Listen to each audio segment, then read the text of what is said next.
Hello everyone. Look what I have. I hope you are having as happy a day as I'm having because oh my goodness, do I have some cool things to show you today. This is the reason why I grow orchids. You would think every time I have a new spike of flowers that it was like, that I'm a new orchid grower and this is my first spike. No, I've been growing for 14 years and I'm here to tell you when I have new Vanda blooms, I am the happiest camper you've ever seen. So I was going to go over some of my best orchid growing tips with you today.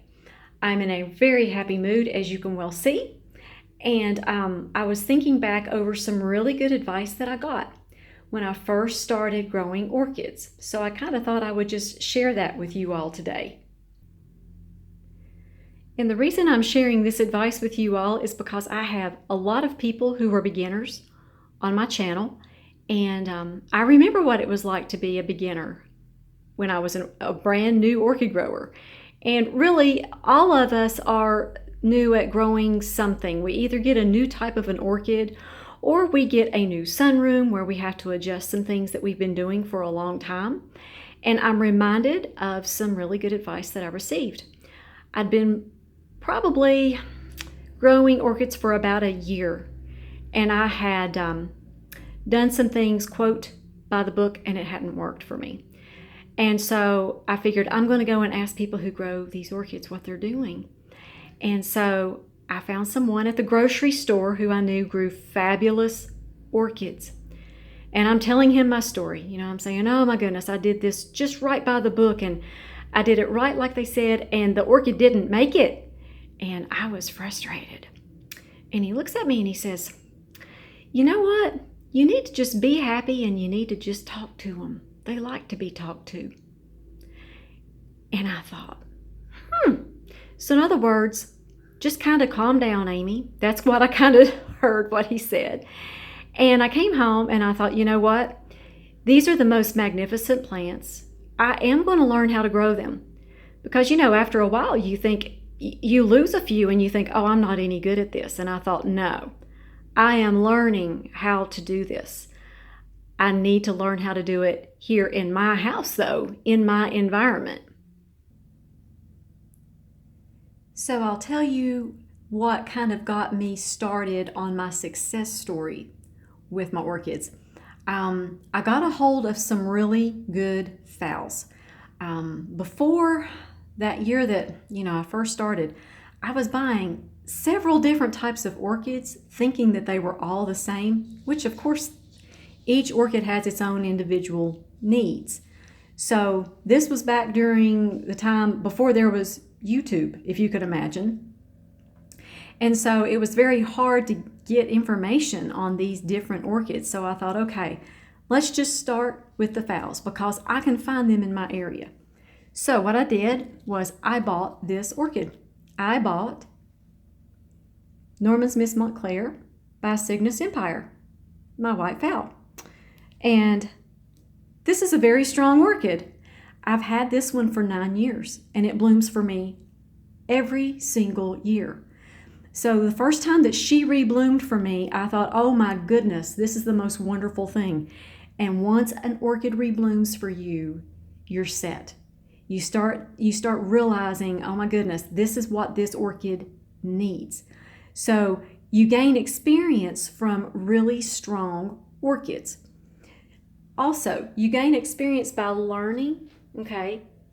These are dry roots right here. Do you see how they're silvery gray? I left them like this so I can show you what a hydrated root looks like. Do you see how when I spray them with water, they magically turn green? I still think that this is magical, and I've been doing this for 14 years. That's called loving what you do, loving growing orchids. You see how they turn green? When your roots turn silvery gray like that, you know that you need to water your plant. So it's the simple things about growing orchids that once you have them under your belt, you can be a successful orchid grower.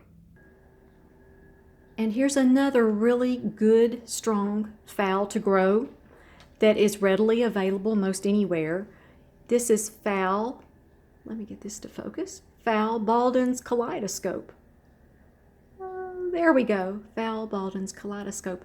I told a friend of mine I would do a close-up on these blooms for her. They're beautiful. They're yellow with a candy stripe. I just think these are just so pretty. I've grown Baldwin's kaleidoscope phals for many years. I'd say I've probably grown them 8 or 9 years. So these are very strong phals. They're going to rebloom for you consistently every single year.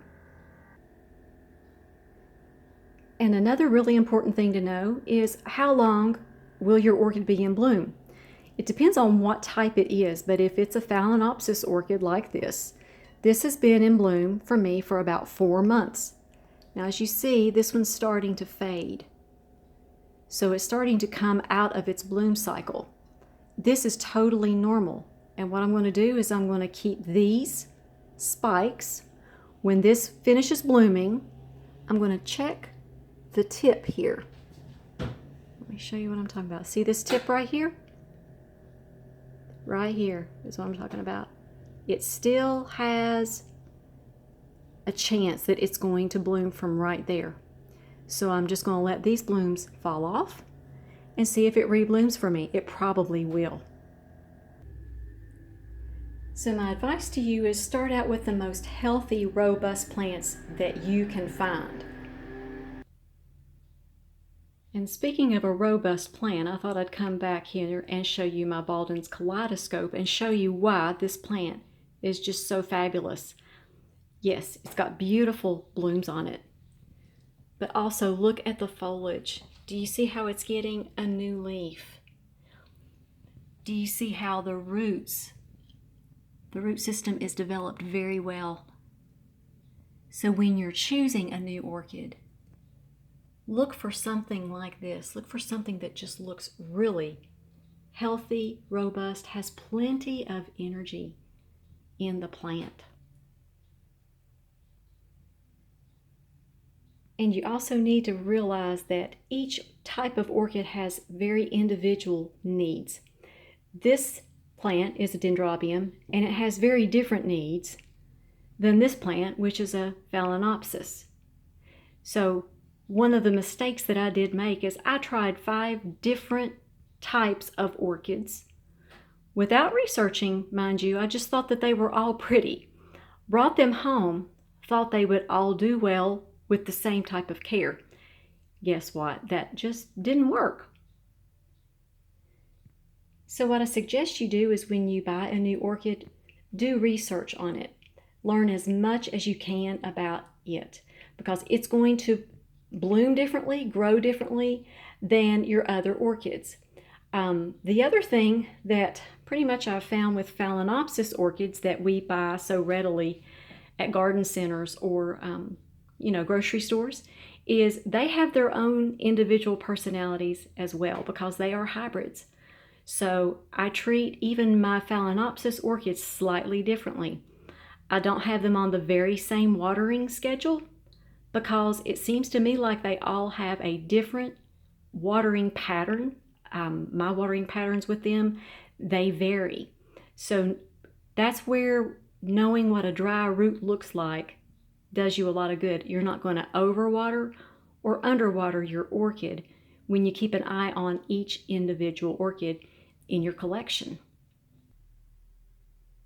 So here are my beautiful Vandas, and of course they have different needs than my Cattleya here in the middle that I've been growing now for, I think I've had this one for at least 10 years. It was one of my first success stories. Cattleyas are a very good beginner orchid to grow. I love Cattleyas. And then here are my Dendrobiums that have yet different needs than my Phalaenopsis. You can see they have even different light requirements. So when you put a Phalaenopsis orchid in too much light, they don't like it. But the Dendrobiums really like the light. And Vandas require a lot of light. This is a southwestern facing windows right here, and they like as much light as I can give them. So they all have different needs. So just research as much as you can, and adapt them to your environment as best you can. And as you gain experience with them, you will have success. You will gain the knowledge and you will gain the experience that's going to make you a really good orchid grower. So don't ever forget, just be happy and talk to your orchids. Some of the best advice I ever got. So I'm passing that on to you. So you all have a highly favored, deeply loved, and greatly blessed day. And we'll talk to you next time.